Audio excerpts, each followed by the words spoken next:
Amerika Xalqaro Diniy Erkinlik Komiteti 2023-yillik doklad e'lon qilib, Xitoyni o'z ichiga olgan 17 davlatni alohida diqqat qilinadigan davlatlar qatoriga kirgizgan.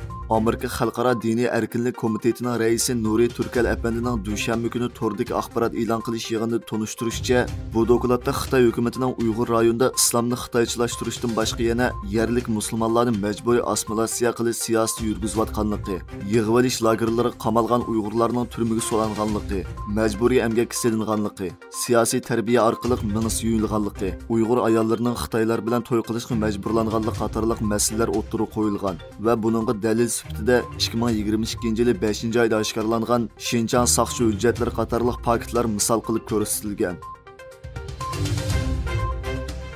Xitoyning eng chong neft ximiya mahsulotlari ta'minlovchi shirkati Sinopec Sharq Turkistonda 9472 metr cho'nqurlik bilan Osiyoning eng cho'nqur neft va tabiiy gaz burg'ilash quduqi bo'lgan bir turi uchun harakatga o'tganligini bildirdi. Xitoy hokimiyati Sharq Turkistonni ishg'ol qilgandan buyon Sharq Turkistonning tabiiy boyligini Xitoy o'lkalariga yetkazish orqali o'zining energiya ehtiyojiga kafolatlik qilib keldi. Xitoy doiralarining tunishtirishicha, agar bu tur tamomlansa, Xitoyning ultra cho'nqur quduq burg'ilash texnikasida oldingi o'rinda turadiganligi yana bir qitim isbotlandi ekan.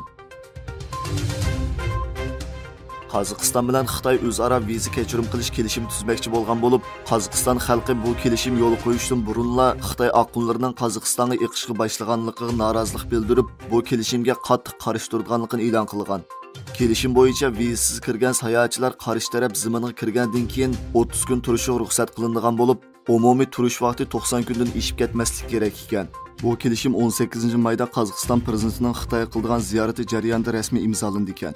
Navbatda bu kelishim qarta Qozog'istonning har qaysi joylaridagi xalq ochiq oshkora holda norozilik bildirayotgan bo'lib, buning Qozog'iston uchun intayin xatarli ekanligini bildirishmoqda va kollektiv holda prezident Qosim Jomart To'qayevga chaqiriq qilmoqda.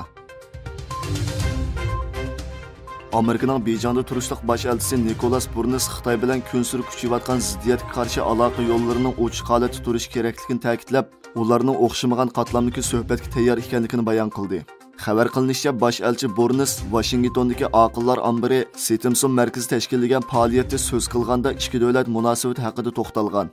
Amerikaning aloqani to'ng'iltishni qo'llamaydiganligini ta'kidlagan Burns, biz ikki hukumat o'rtasida texnik yaxshi va cho'nqur aloqa yo'llari o'rnatish kerak deb qaraymiz.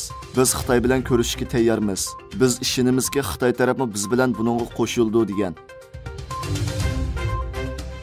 Kishilik huquq mutaxassislari bayonot e'lon qilib, Xitoyning atalmış kasbiy tarbiyalash planining Tibetlarning kimligiga tahdid ekanligini, Xitoyning mazkur planida majburiy emgak xavfi borligini bildirishdi. Birlashgan Davlatlar Tashkiloti organ torining 27-aprildagi xabarda bildirilishicha, mustaqil kishilik huquq mutaxassislari birlashma bayonot e'lon qilib, Xitoyning Tibetda yo'l qo'ygan atalmış emgak kuchlarini yutkab ishga o'rinlashtirish va kasbiy tarbiyalash planiga diqqat qilayotganligini bildirgan. Xitoy Tashqi ishlar ministri Chingang Bejingni ziyorat qilgan Mongoliya Tashqi ishlar ministri Batistik Batmonov bilan ko'rishganda, bir balvoq bir yo'l tashabbusi doirasida ikki davlat hamkorligining taraqqiy qilishini umid qilganligini bildirdi. Taraflar yana qumburani qarashtirish va sijil taraqqiyot sohasidagi hamkorlikni oshirish to'g'risida birdaklik hosil qilganligini bildirdi.